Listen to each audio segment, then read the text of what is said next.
আমাদের চোখে দেখা জগৎ এবং মাইক্রোস্কোপিক জগতের মধ্যে অনেকটা পার্থক্য রয়েছে। যে জিনিসটা আমাদের চোখে সাধারণ সেই জিনিসটাই মাইক্রোস্কোপিক জগতে অনেকটা অসাধারণ হয়ে যায়। সো আজকের এই ভিডিওতে আমি আপনাদেরকে মাইক্রোস্কোপিক জগতে প্রবেশ করাতে চলেছি, যেখানে আপনারা দৈনন্দিন জীবনে দেখা অনেক সাধারণ জিনিসকে দেখেও চমকে যাবেন। তো ভাবতে পারছেন ভিডিওটা কতটা ইন্টারেস্টিং হতে চলেছে, তাই ভিডিওটাকে স্কিপ না করে পুরোটা দেখতে থাকুন। তো চলুন ভিডিওটা শুরু করা যাক। নাম্বার 6, আপনারা সকলে হয়তো জীবনে কম বেশি কলা খেয়েছেন, বাট আপনারা কি জানেন কলাকে মাইক্রোস্কোপের মাধ্যমে দেখলে কেমন দেখাবে? সো এখন স্ক্রিনে যে ছবিটিকে দেখতে পাচ্ছেন সেটি হলো মাইক্রোস্কোপের মাধ্যমে দেখা একটি কলা ছবি। দেখে মনে হচ্ছে কোনো একটি মুভি সেট তৈরি করা হয়েছে। কি অবাক হলেন তাই না? একটু অপেক্ষা করুন, সামনে যে ছবিগুলোকে দেখবেন সেগুলো দেখে আরো অবাক হবেন। নাম্বার 5, যে কোনো জিনিসের স্বাদ গ্রহণ করার জন্য অপরিহার্য অঙ্গ হলো জিহ্বা, কিন্তু এই জিহ্বাকে যখন মাইক্রোস্কোপের মাধ্যমে দেখা হয় তখন এটি এরকম দেখায়, যেখানে অনেকগুলো সুচালো কাঁটা রয়েছে। কিন্তু এই কাঁটাগুলোকে আপনারা খালি চোখে দেখতে পাবেন না, শুধুমাত্র মাইক্রোস্কোপের মাধ্যমেই এই কাঁটাগুলোকে দেখা যায়। অপরদিকে বাঘের জিহ্বার কাঁটাগুলো অনেক বড় হওয়ার কারণে এটিকে খালি চোখে দেখতে পাওয়া যায়। নাম্বার 4, আমাদের ছোটবেলা থেকেই শেখানো হয়েছে যে উদ্ভিদ সূর্যালোকের সহায়তায় সালোকসংশ্লেষণের মাধ্যমে পাতাতে খাদ্য তৈরি করে থাকে। বাট আপনারা কি জানেন সূর্যের এই এনার্জি পাতাতে কিভাবে প্রবেশ করে? যখন এই ব্যাপারটিকে জানার জন্য পাতাকে মাইক্রোস্কোপের নিচে রাখা হলো তখন দেখতে পাওয়া গেল পাতার মধ্যে অনেকগুলো ছোট ছোট গর্ত থাকে, আর এই গর্তের মাধ্যমে সূর্যের এনার্জি পাতাতে প্রবেশ করে এবং পরবর্তীতে পাতায় সালোকসংশ্লেষণের মাধ্যমে খাদ্য তৈরি হয়।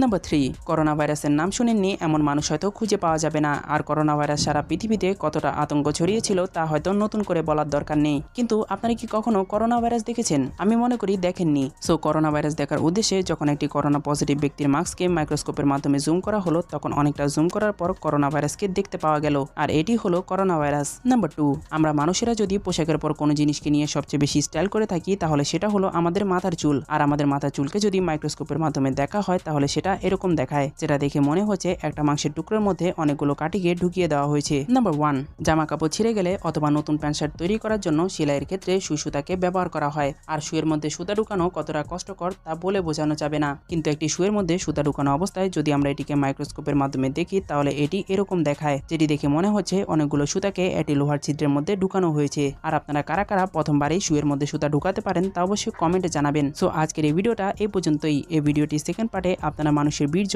অর্থাৎ স্পাম, বালি এবং কলম সহ অনেক কিছুকেই মাইক্রোস্কোপের মাধ্যমে দেখবেন, তাই সেকেন্ড পার্টটি মিস না করতে এখনই চ্যানেলটিকে সাবস্ক্রাইব করে রাখুন।